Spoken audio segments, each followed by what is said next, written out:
Hello friends, welcome back to Anvesha Raj channel. आज हम लोग पढ़ेंगे बड़े भाई साहब।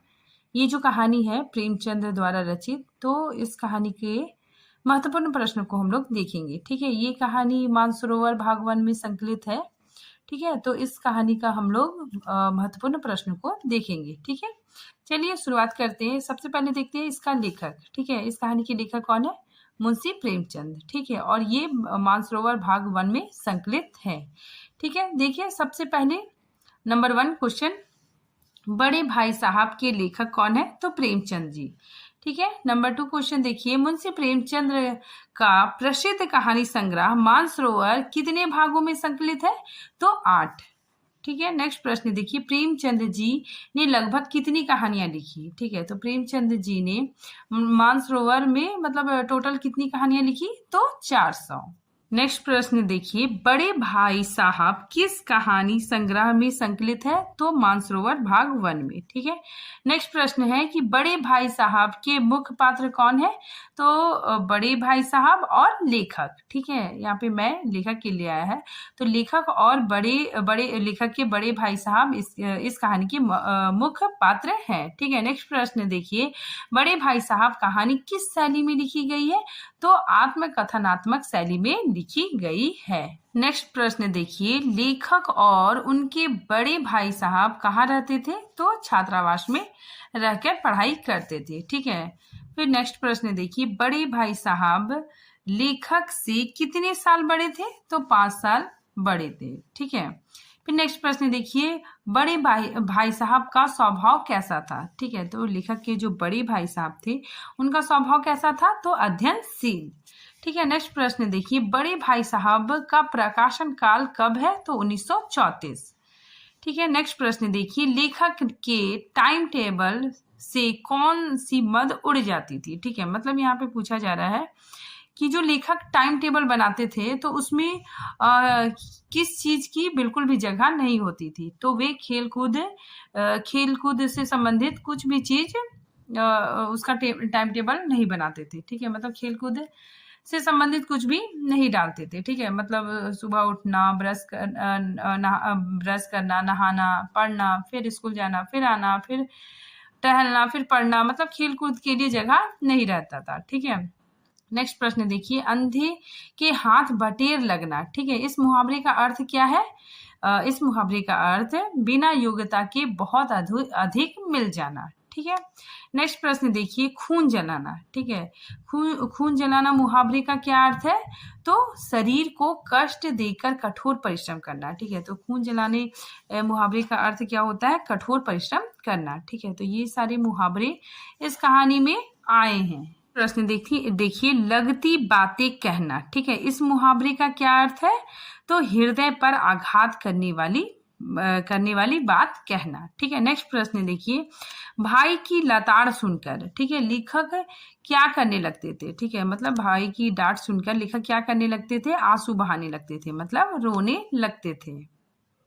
नेक्स्ट प्रश्न देखिए, भाई साहब किस कला में निपुण थे? तो उपदेश कला में। ठीक है, मतलब उपदेश देने में उनके भाई साहब निपुण थे। ठीक है, नेक्स्ट प्रश्न देखिए, भाई साहब किस मामलों में जल्दीबाजी नहीं करते थे? ठीक है, तो भाई साहब किस मामले में जल्दीबाजी नहीं करते थे? तो शिक्षा के मामले में। ठीक है, नेक्स्ट प्रश्न देखिए, वे हर काम को साल में 2 या 3 बार क्यों करते थे? ठीक है, तो इसका आंसर है क्योंकि बुनियाद को मजबूत बनाना पसंद करते थे। ठीक है, नेक्स्ट प्रश्न देखिए, बड़े भाई साहब वर्तमान शिक्षा प्रणाली के विरुद्ध क्यों थे? ठीक है, तो बड़े भाई साहब जो वर्तमान शिक्षा प्रणाली है उनके विरुद्ध क्यों थे?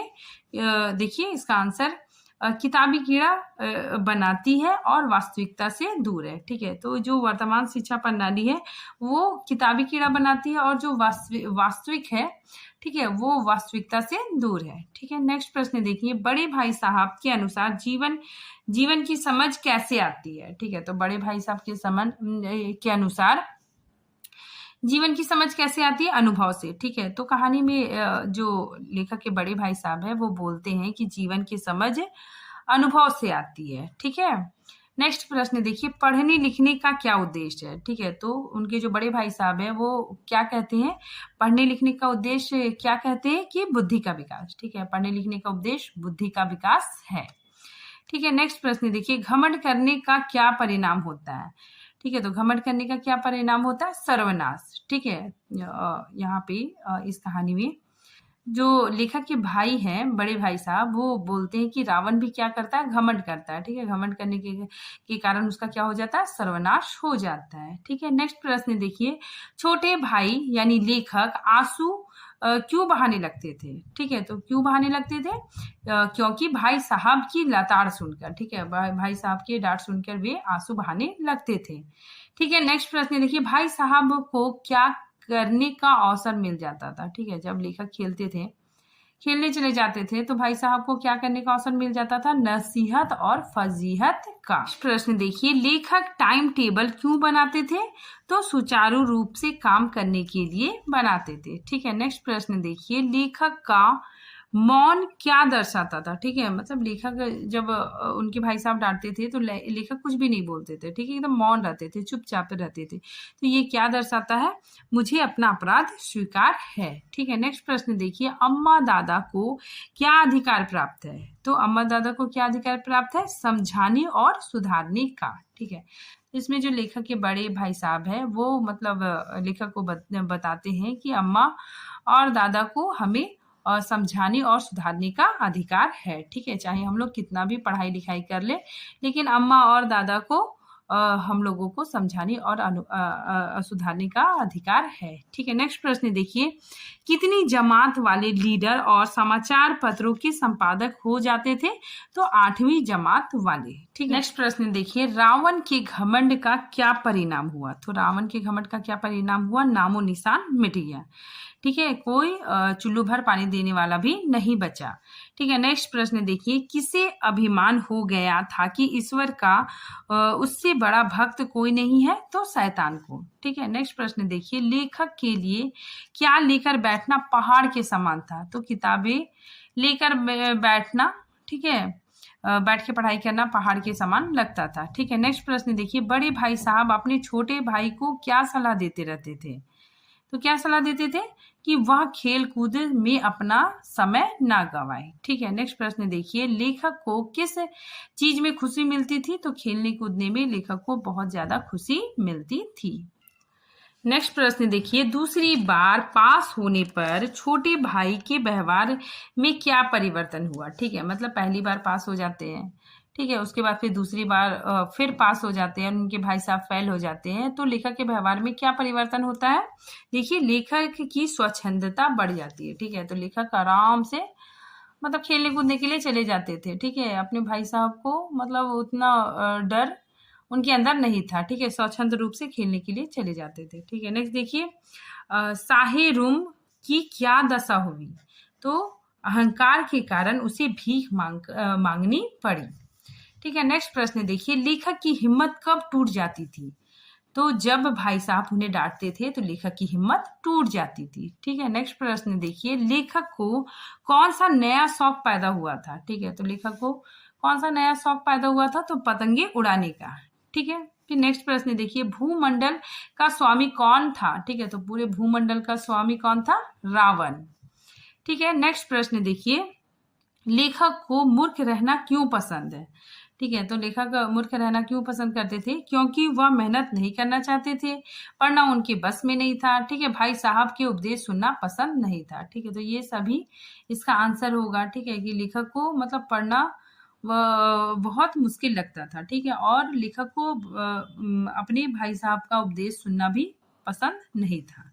ठीक है, नेक्स्ट प्रश्न देखिए, अवसर मिलते ही लेखक कौन सा काम करता था। ठीक है, मतलब जब भी उसे अवसर मिलता था तो वो लेखक को कौन सा काम करना पसंद था। देखिए, चार दीवारी पर चढ़ना उतरना, ठीक है, कागज की तितलियां बना के उड़ाना, ठीक है, और कंकड़ उछालना। तो ये सारा चीज लेखक को पसंद था। ठीक है, और जब वे अपने छात्रावास से निकलते थे तो ये सारी चीजें करते थे।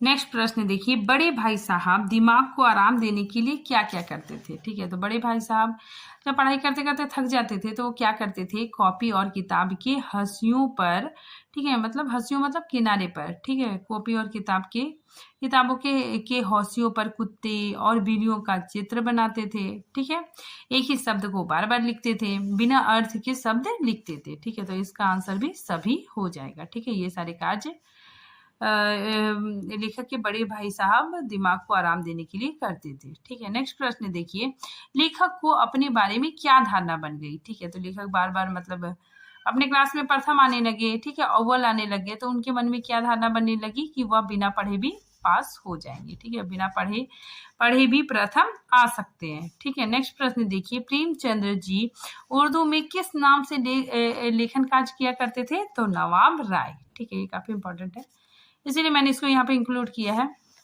नेक्स्ट प्रश्न देखिए, बड़े भाई साहब के क्या गुण थे।